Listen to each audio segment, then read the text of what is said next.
আসসালামু আলাইকুম বন্ধুরা, কেমন আছেন সবাই? সবাইকে শুভ দুপুর।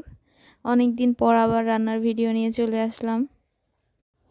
এক্সাম থাকার কারণে খুব একটা অ্যাক্টিভ থাকতে পারিনি অনেক দিন। ইনশাল্লাহ এখন থেকে অ্যাক্টিভ আছি। সবাই সবার পাশে থাকবেন, আমিও চেষ্টা করব সবার পাশে থাকার ইনশাল্লাহ।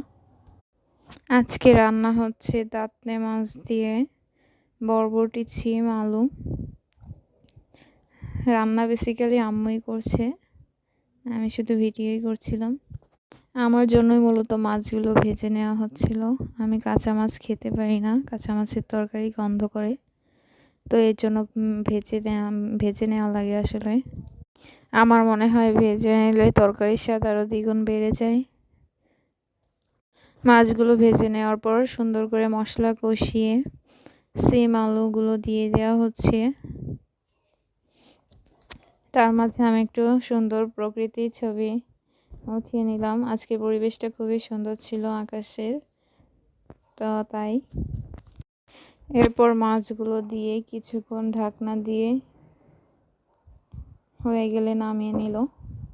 এইটা খেতে কিন্তু অনেক মজা, আমার ভালো লাগে। তো আল্লাহ হাফেজ সবাইকে।